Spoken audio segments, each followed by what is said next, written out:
Hi there, I'm Carmen from Minerva, and if you have been thinking that you need to sew up a relaxed everyday jacket to add to your wardrobe, then today is your day because we are going to be sewing up the Sienna Maker Jacket from Closet Core Patterns in this beautiful mid-weight denim fabric. I'm going to be sewing up view A today, which is the longest version of the coat that hits somewhere around mid-thigh, and it has this nice D-ring belted detail so that you can cinch it in and get a really nice sleek look. And of course, everything that I use to make this jacket will be tagged down below this video if you want to check out any of the supplies that I'm using today.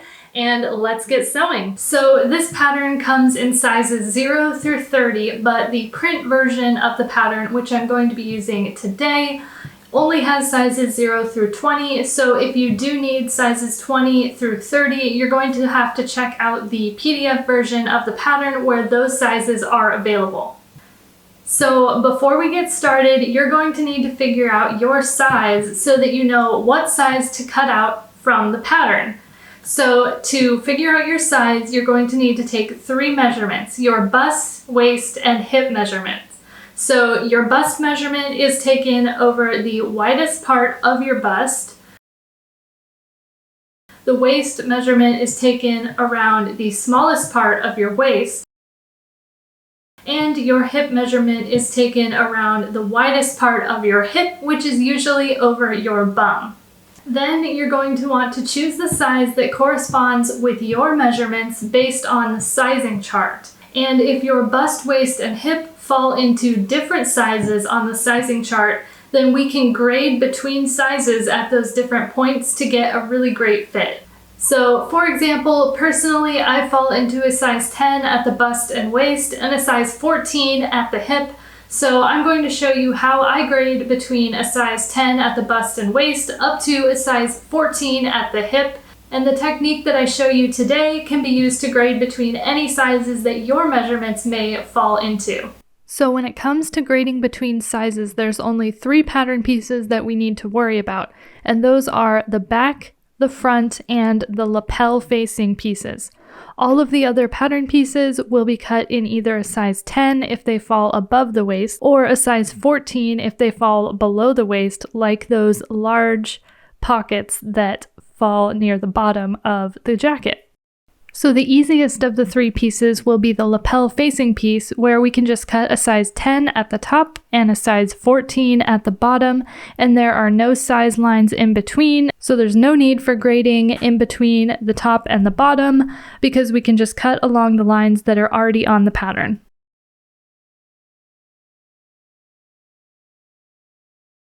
Now the back and front pieces are a little bit more complicated. So I have here the back piece, and I'm going to need to grade from a size 10 at the bust and waist up to a size 14 at the hip.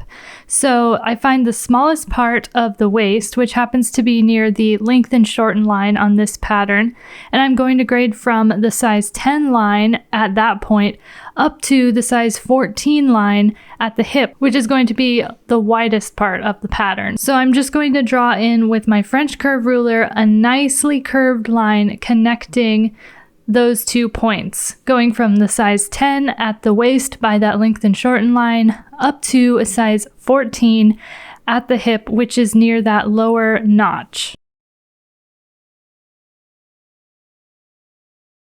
Then when I go ahead and cut this piece out, I'm going to cut a size 10 everywhere above the length and shorten line. Then once I get to that point, I'm going to follow the new line I just drew in, and then everywhere below that point where the hip is, I'm going to be cutting a size 14.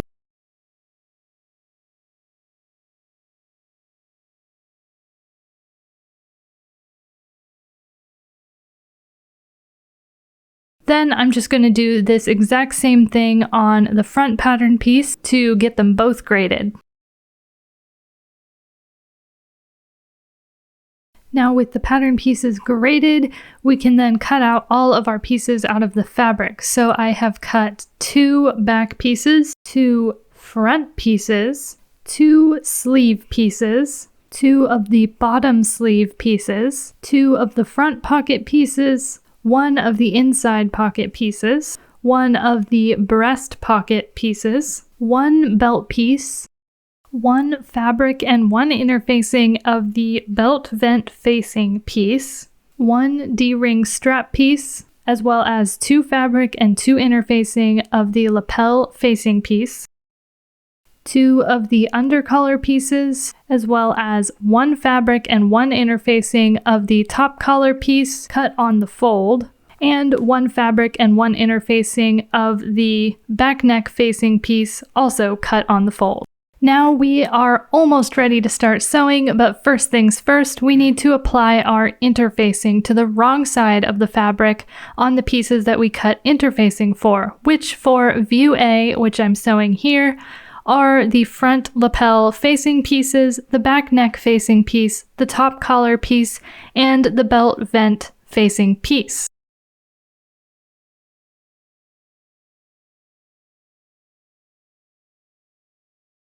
Alright, so we are now ready to start sewing, and the first thing we need to do is get our pockets prepared to be sewn onto the coat. So first, we're going to want to fold down the top edge of each of the pockets, so that includes both front pockets, the breast pocket, as well as the inside pocket. We're going to want to fold that top edge down right along the notches and give it a nice pressing.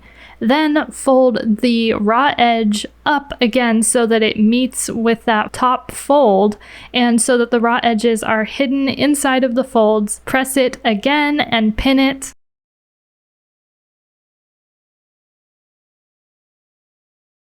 Once you have the top edges folded down on all of the pockets, you can take it to the sewing machine and top stitch it in place.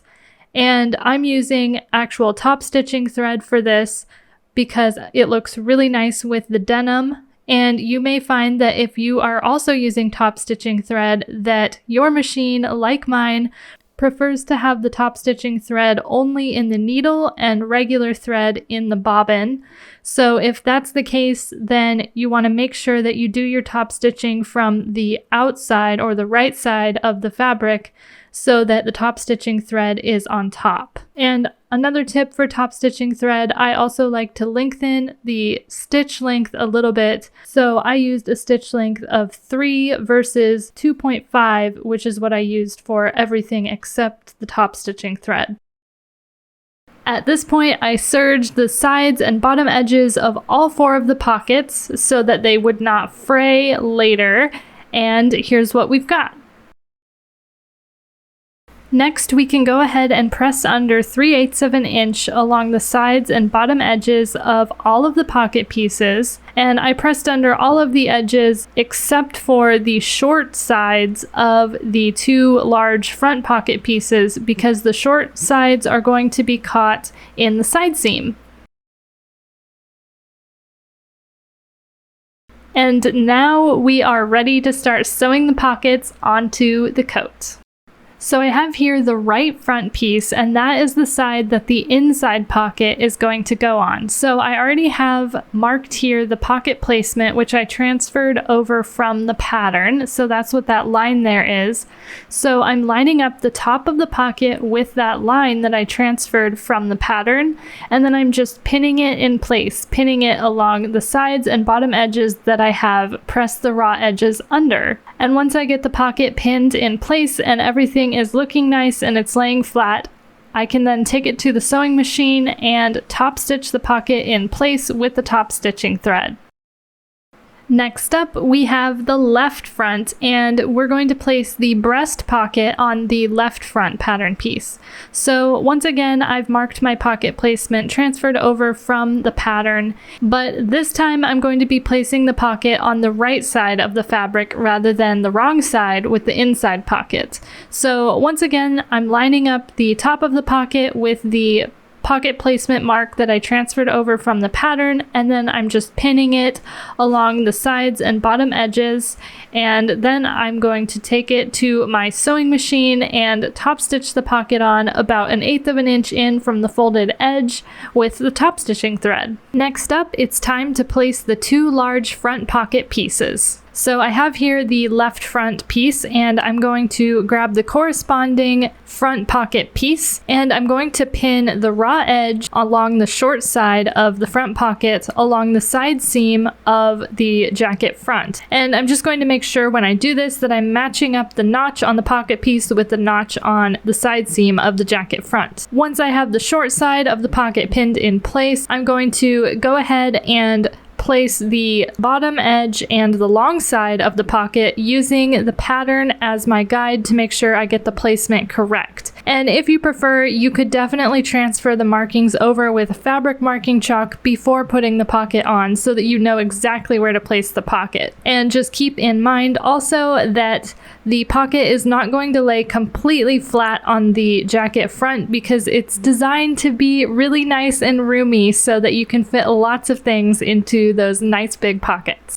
Then I just repeated that same process to pin the other front pocket onto the right side of the jacket front. And once I had both pockets pinned in place, I went ahead and basted the short end of the pocket right along the side seam of the jacket, making sure to stay within 5/8 of an inch so that it will not show in the final seam. Then you can switch to top stitching thread and top stitch the long side and the bottom of the pocket in place. And for the front pockets, I did 2 parallel lines of stitching rather than just the 1 line of stitching that I did on the other pockets, because I figure that this pocket is going to get a lot more use than the other 2 pockets, so I wanted it to be extra strong.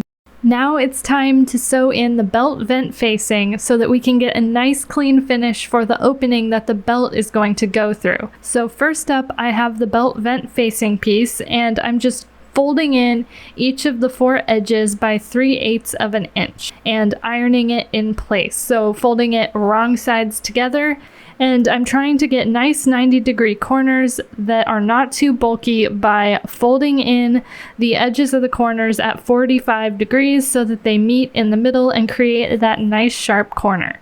Once you get all the edges ironed in, you can pin it in place so that it will stay while we do the next step.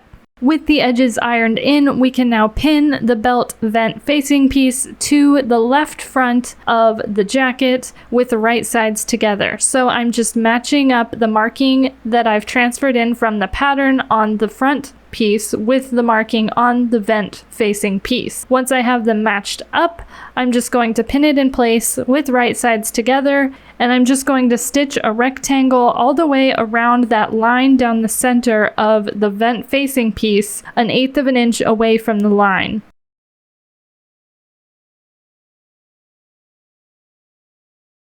Now with the vent facing sewn on, the next step is to cut a slit down the center of the rectangle that we just stitched. And you're also going to want to cut into each of those 4 corners as close to the stitching line as you can without cutting through your stitches, because that will help it turn right sides out a lot easier. And once you have the opening cut, you can then turn the facing through the opening towards the inside of the jacket front piece and iron everything flat, making sure that the raw edges are still folded under the facing so that they're hidden. Then you can top stitch all the way around the facing to hold it in place, top stitching right along that folded outer edge of the facing. And you do want to make sure that if you do only have top stitching thread in your needle, that you are top stitching it with the right side of the jacket front facing up. Next up, it is time to start putting together the back of the jacket. So you can go ahead and grab your 2 back pieces and pin them with the right sides together along that center back seam. Once you've got it pinned, just sew the backs together along that center back seam with a 1-inch seam allowance from the neckline down to the lower single notch. You want to make sure that you leave everything below that lower notch unsewn, because we're going to have a slit in the back of the jacket.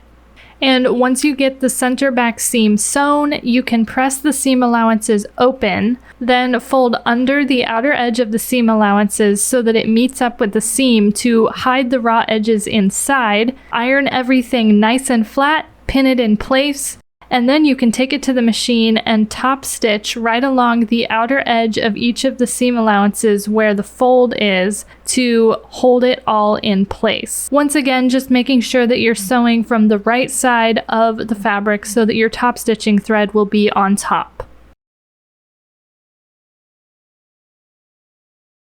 And the very last thing to finish off this center back seam is that we need to sew a bar tack right at the top of the slit so that it will be nice and secure and will last over time.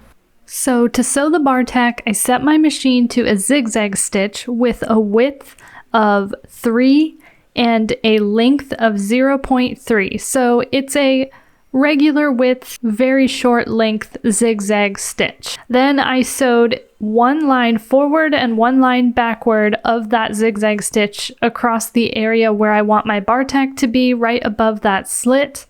Then I set my machine back to a straight stitch and sewed one line forward and one line backward over the area to make it extra secure. But if you do want a more traditional bar tack look, I would stick with just the zigzag stitches, but I just wanted to add in the straight stitches for extra security. Some machines also do have a bar tack stitch built in that you can just select and it'll automatically sew the bar tack for you, which is really cool if you do have that feature. Next, it's time to sew the front pieces to the back at the shoulder seams, and this is where we get to do some really fun flat felled seams for a really nice clean finish that is super strong and looks great on denim fabric. So because I'm going to be flat felling the seams, I'm going to pin the fronts to the back at the shoulder seams with wrong sides together rather than right sides together. Once I have them pinned, I'm just going to sew it with my regular seam allowance of 5/8 of an inch. Then I can take it to my ironing board and press the seam allowances open. Then I press them towards the back.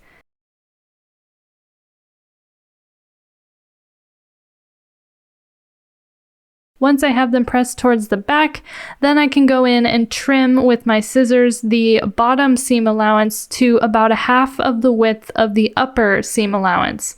Then I can go ahead and fold the top seam allowance around the lower one so that all of the raw edges are encased inside that seam, press it nice and flat, and pin it in place.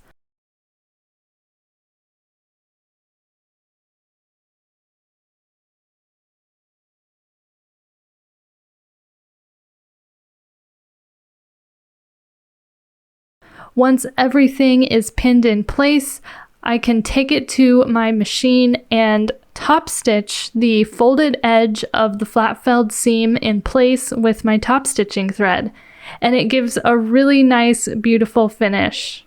So going forward in this project, I'm going to be sewing quite a few of the seams with flat felled seams because I did not want any visible serging or raw edges inside of the coat.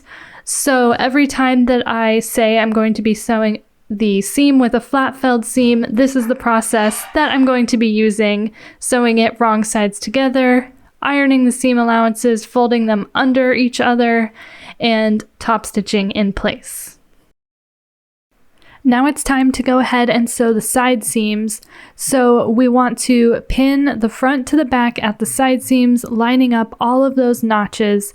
And once again, I'm pinning it with wrong sides together because I finished this with a flat felled seam. And the flat felled seam for the side seam was sewn exactly the same as the flat felled seam for the shoulder seams, except for one difference. And that is that instead of pressing towards the back, I pressed these seam allowances towards the front. And that was because the bulky pockets are in the seam allowance of the front rather than the back. And so it was easier to press towards the front so that the thinner and less bulky back seam allowance could be the one that was folded up and over the bulkier front seam allowance rather than the other way around.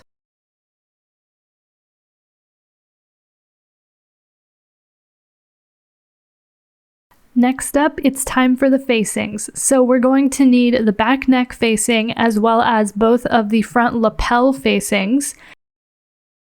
So we're going to need to pin them at the shoulder seams with right sides together, and then stitch the shoulder seams with the 5/8 inch seam allowance.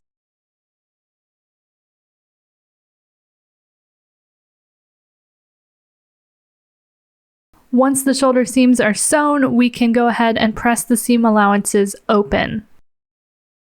Now, with them sewn together, we need to press under a 3/8 inch hem along the entire outer curved edge of the facings, all the way up both sides of the front lapel facings and around that curved part of the back neck facing. So to make this easier, I first stay stitched all the way around that area right at 3/8 inch with matching thread, so that when I go ahead and iron that under, I can use that line of stitching as a guide rather than having to use my seam guide the whole way. So, like I said, using that line of stitching as a guide, I went ahead and turned under my 3/8 inch hem all the way along that outer curved edge of the facing and pinned it in place so that it would stay put.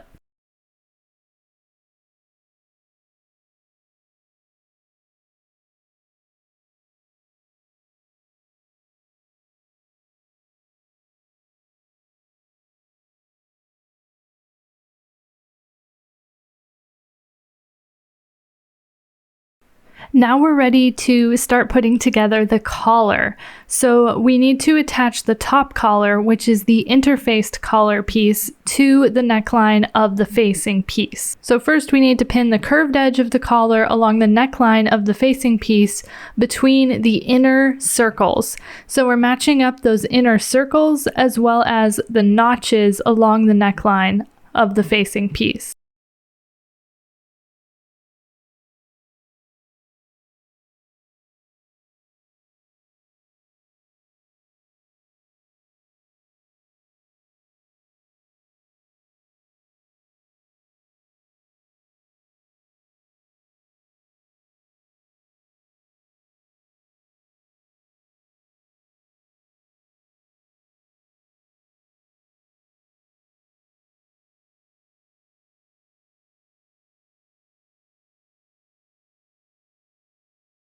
Then we can stitch the collar to the neckline of the facing piece between the inner circles with a 3/8 inch seam allowance, making sure to stop and start right at those inner circles as precisely as possible.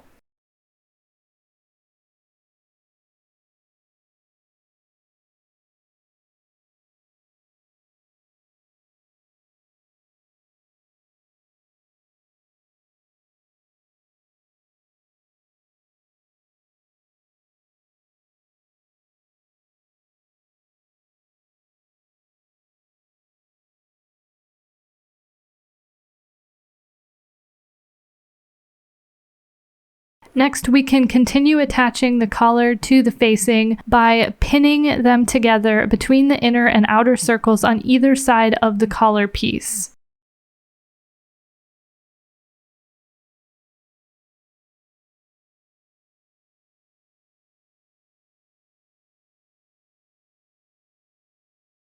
Then we can go ahead and stitch the top collar piece to the facing between the inner and outer circles with a 3/8 inch seam allowance, making sure to stop and start as precisely as possible on the circle markings, and also making sure that your new stitching matches up with your old stitching at the inner circles. Next, once the collar is fully attached to the facing, we need to clip the curves a bit. So first we need to clip the seam allowance right at those two inner circle markings as close to the stitching line as possible, clipping through both the collar and the facing piece. Then at the outer circle markings, we can go ahead and clip to the circle marking as close to the stitching as possible without cutting through any stitching, cutting through the lapel facing only and not the collar piece.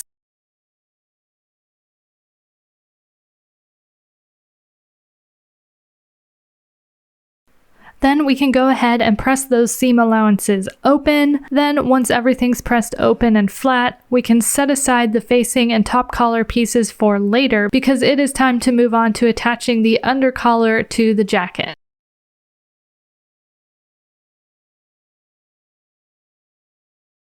So to prepare the undercollar, we first need to sew the two undercollar pieces together at the center along that straight edge with right sides together using a 5/8 inch seam allowance. And we can press those seam allowances open, and then the undercollar is ready to attach to the jacket.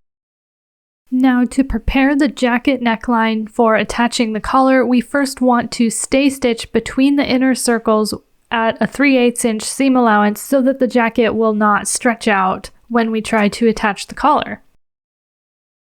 Then we can attach the collar piece to the jacket neckline in exactly the same way as we attached the other collar piece to the lapel facing neckline. First by pinning between the inner circles and stitching that area with a 3/8 inch seam allowance.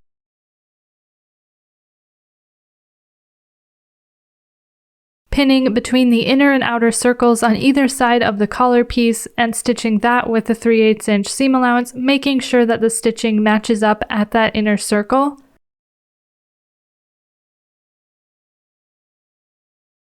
Then, just like we did with the lapel facing piece, we want to clip the seam allowances at the inner circle, clipping through both the jacket front piece and the collar piece. And at the outer circles, we want to clip only the jacket neckline and not the collar piece. Then I clip the seam allowance between the inner circles in a few more places just so that when we press the seam allowances open, it will lay nice and flat. Then I pressed the seam allowances open and added 2 lines of top stitching with matching thread on either side of the seam, about 1/8 of an inch away from the seam, so that everything will continue to lay flat. And I went ahead and did that same thing with the facing collar piece as well, adding those 2 rows of top stitching.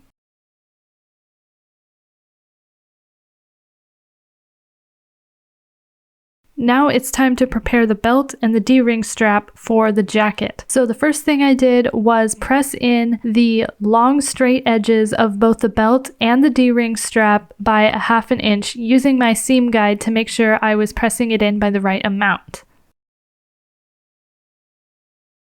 Then I also pressed in one of the short ends of the belt by 1/2 inch as well. The other end of the belt was left unpressed, as well as both ends of the D-ring strap.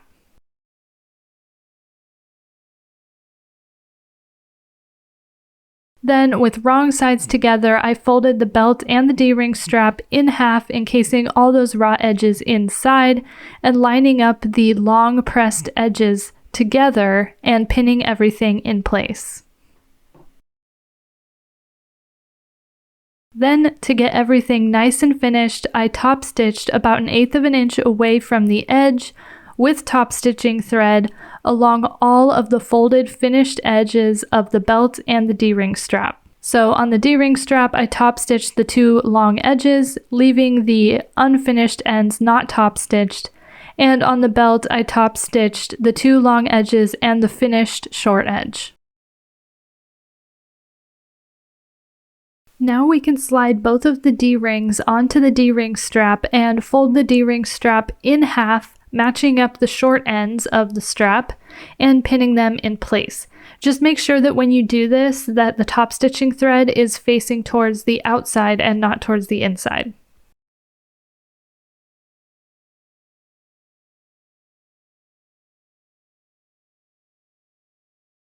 We now want to pin the unfinished end of the D-ring strap to the left side of the jacket front, lining it up so that it's centered on the notch.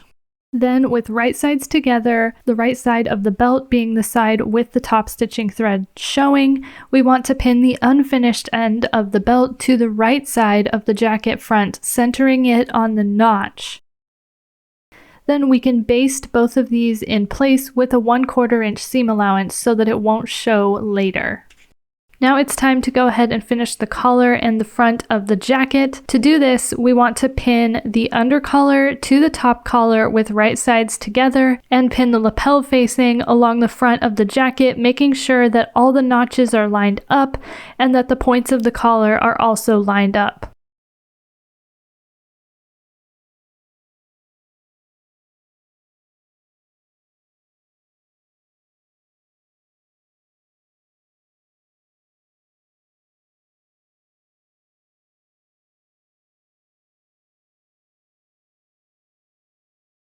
Now to stitch this together, we first want to start by stitching only the collar pieces, so stitching the top collar to the under collar.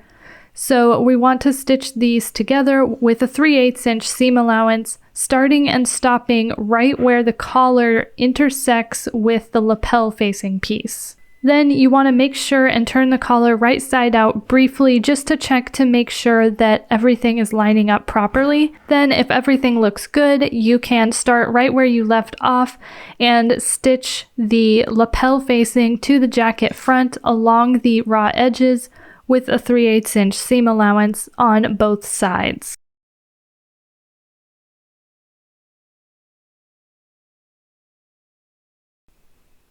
Now with that all sewn together, we can go ahead and grade the seam allowances by trimming the facing seam allowance to about half the width of the seam allowance below it.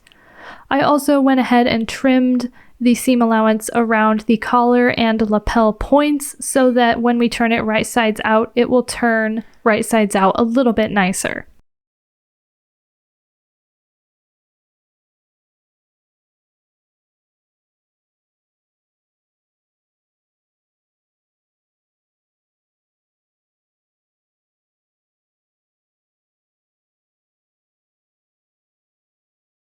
Now we can go ahead and turn this whole thing right sides out, especially focusing on the collar.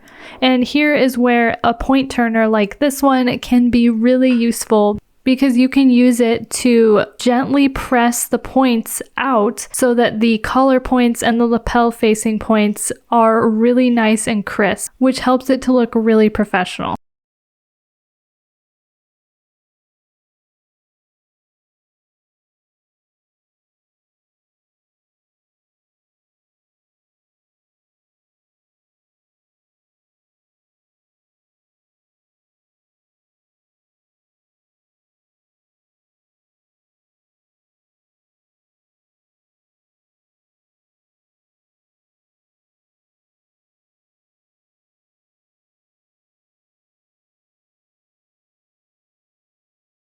Then once it's turned right sides out, you'll want to take it to your iron and iron everything nice and flat.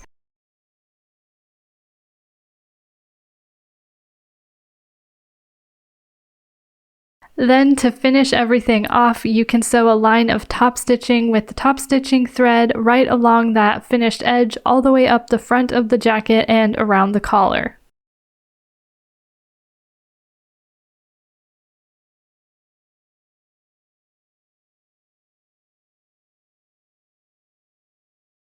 So here's what we've got. The top stitching is looking really nice. So next we just need to finish securing the facing to the jacket. So we need to make sure that the facing is laying flat on the inside of the jacket and then pin it in place to the jacket along that inner folded edge. Once it's pinned and you've confirmed that everything is laying nice and flat, then you can top stitch the facing to the jacket with matching thread along that inner curved edge.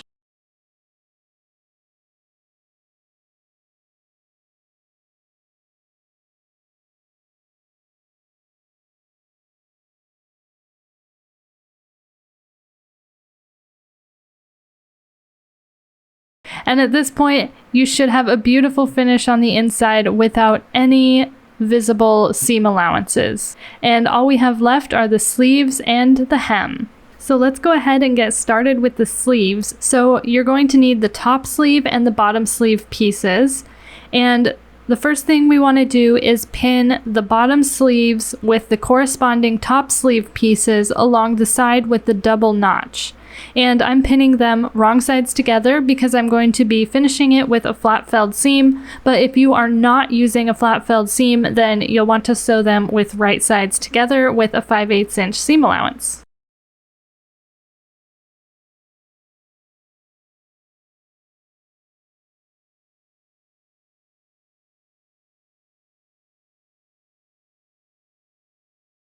So we have one of the sleeve seams sewn, and now it's time to do the other one. So next we need to pin the sleeve bottoms to the sleeve tops at the side with the single notch to form a whole sleeve. And once again, We're going to want to sew this with a 5/8 inch seam allowance, and I used a flat felled seam just like I did before, but I do want to warn you here that doing a flat felled seam for this particular seam is a real challenge because it's hard to top stitch in the tube of the sleeve, but I was able to do it. It just took a little bit of work, and I had to sew in the tube of the sleeve for that final row of top stitching on my flat felled seam. So just a word of warning, but it's totally doable.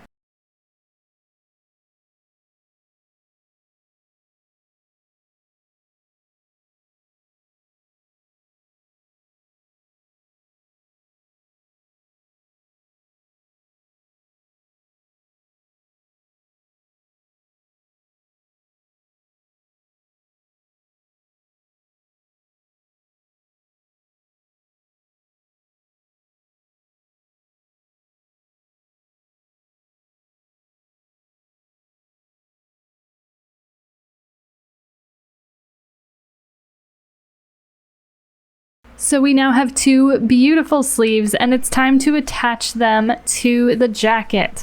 So first we need to sew 2 parallel lines of basting stitches around the sleeve cap of each of the sleeves in between the notches. And we just want to make sure that both of these lines of stitching are less than 5/8 inch from the edge so that they won't show later. And these are going to be used to ease the sleeve into the sleeve hole. Next up, we want to pin the sleeves into the sleeve holes of the jacket and just make absolutely sure that you're lining up the double notches on the sleeve with the double notches on the jacket and the single notches on the sleeve with the single notches on the jacket, because you want to make sure that the correct sleeve is sewn into the correct armhole. While pinning the sleeve into the armhole, you can gather up your basting stitches by pulling on the thread tails gently to ease the sleeve and help it to fit better into the armhole. Once again, I'm sewing this with a flat felled seam, so I'm sewing it with wrong sides together, but if you are going to be not doing a flat felled seam, you want to sew it with right sides together. So just like I did with all the other flat felled seams, I sewed the sleeve to the jacket with wrong sides together, then I pressed the seam allowances open, then pressed them towards the sleeve. Then I trimmed the lower seam allowance to about half the width of the upper one, wrapped the upper one around the lower one, and ironed it and pinned it in place, and it worked out pretty well. I will say though, it is a little bit more challenging than the straight seams to do the flat felled finish on, but it's definitely doable. And I think the result that you get from using the flat felled seam is just beautiful, and it's definitely a really strong seam finish that's going to last a really long time.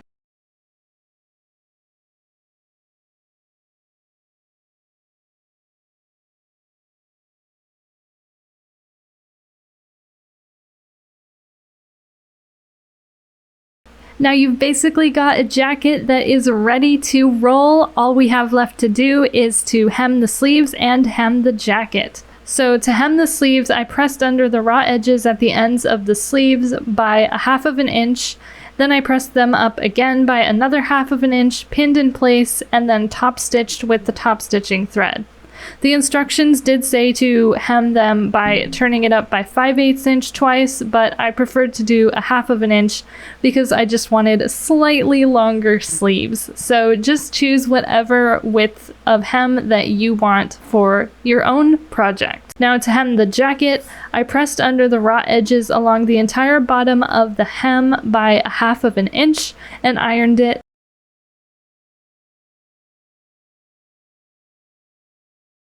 Then I folded it up again by 1 inch and ironed everything nice and flat, pinned everything in place, and made sure that all the raw edges were hidden inside.